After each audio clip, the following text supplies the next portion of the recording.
Hello, progressive woman, and welcome to our space where women like you and I are unblocking, redefining, and progressing our deepest desired lives that we love. And so today I want to talk about, we're still in the early stages of just redefining ourselves, getting to understand our terminologies, getting to get clear about who we are and what this community is all about. And so today I want to talk about women like us in their prime. It's a phrase that I like using. Women like us who are in our prime and women in our second act. So I want to demystify these two terminologies, women in our prime and women in our second act. So let me start by looking at what was our ground zero act. Our ground zero act, as far as I'm concerned, these are my own definitions, by the way.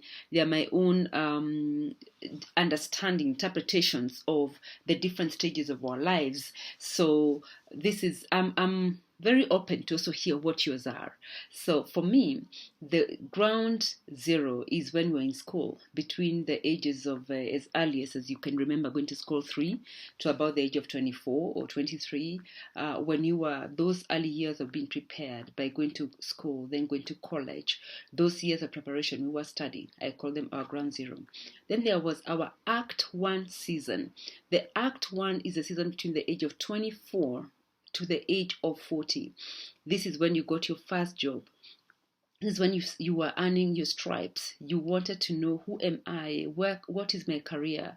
You were exploring. You were possibly moving from one job to the next. You were, even getting shorter courses done, professional courses, to just be able to sharpen your stripes, to say, this is who I am.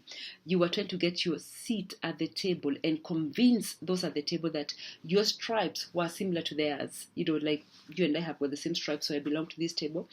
And some people didn't feel at the table, they didn't feel very comfortable. They thought that you were too young, too inexperienced, like, who are you? So some would definitely just ignore you outrightly. They'll leave you out of conversations. Some just tolerated your presence with just a polite nod, like, hi, but you kept showing up at that table consistently saying, I'm a marketer, I'm a finance person, I'm a trainer, I'm an engineer, I'm an architect, whatever it is that you were doing.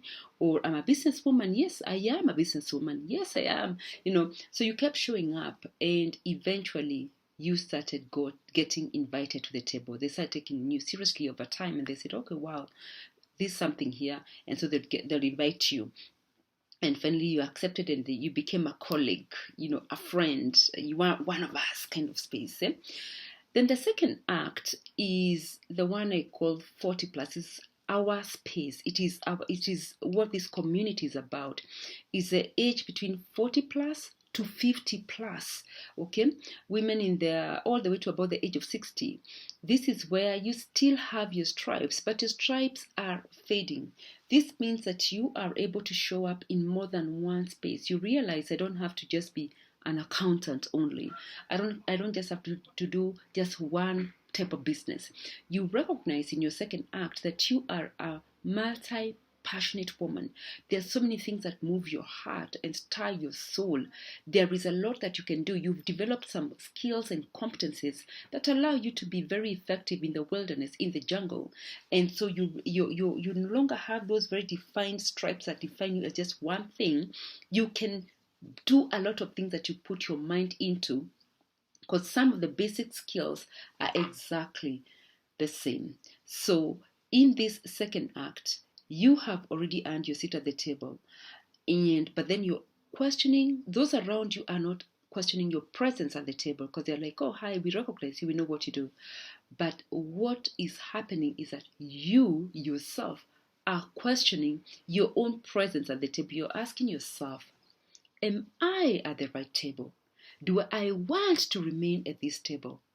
Is this my table? And who said I wanted to be at a table anyway? How about being in a room? What about getting a platform? So you are questioning your own presence at the table.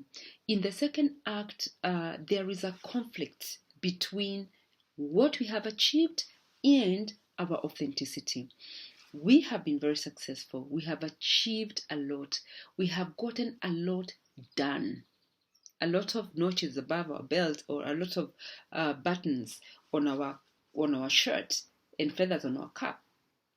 But you're conflicted between that remaining on the lane of that achievement, or becoming more and more authentic in the way that you want to serve the world. There's a conflict between who we have been and who we want to be. There's a conflict between how we are known versus how we know ourselves. There's a conflict between how high we have risen and how deep we want to go. Courage for authenticity is our greatest tool and the skill that we need to learn in our second act. Let me repeat that. Courage for authenticity is our greatest tool and skill that we need to learn in our second act. Then there's a third act, the act of 60 plus. 60 plus going all the way until we go to heaven. In this third act, we have no stripes at all. Remember in our second act, the stripes faded. In our third act, we have no stripes. That means we can sit at any table comfortably. In fact, you don't have to, no one will question why you're at that table. You can sit with the brown striped people, red striped people, whatever. You don't have any stripes. You can fit in anywhere. And no one will even question or even ignore your presence at that table. In fact, they really want you to choose their table, because this is what Diane von Furstenberg said. Let me just read what she said, and I'll put this quote there.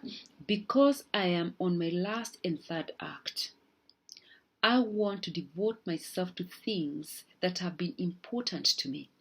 First of all, because of my success, I have a voice. That's the thing about this. That is Diane von Furstenberg, DFF.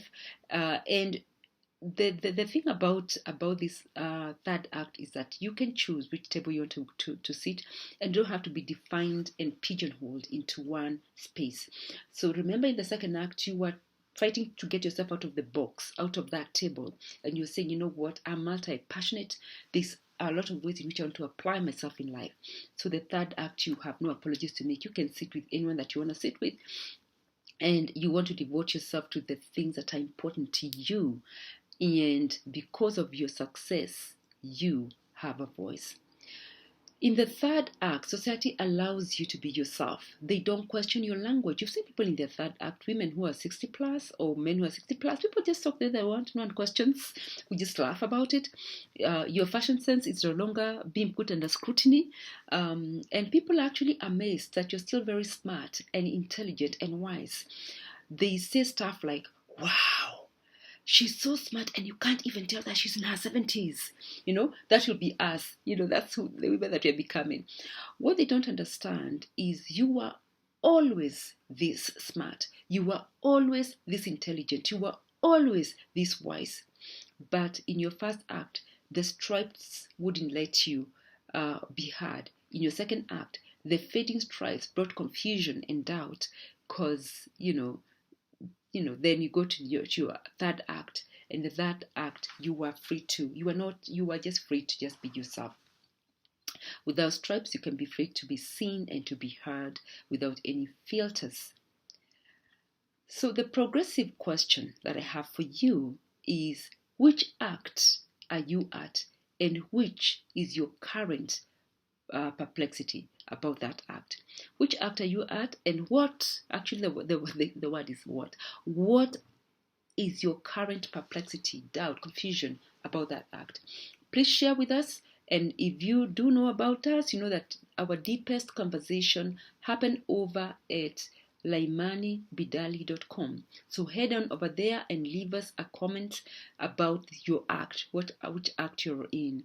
And also, don't keep this channel a secret. Number 1, subscribe. Number 2, share it with other progressive women so they can join the conversation. The other thing I want to say to you is this. There is a segment that I only share with our email subscribers, who we call LB Insiders. This email segment is called Soul and Wine, where we look at our inner struggles to do with our intimacy, our private and personal stuff and matters. Because where does a progressive woman go to share her private, most intimate struggles? That's where I answer the questions regarding our private lives, and the segment is called Soul and Wine, and we only share it with our email subscribers. We don't share it on this open public space. So if you want to be receiving those segments, all you need to do is subscribe to our email and become an LB Insider. And with that, remember this: everything that you've been through, every rise and every fall, every experience has prepared you for your next chapter. Why don't you do this? Start where you are and keep progressing imperfectly. I will see you next time. Bye.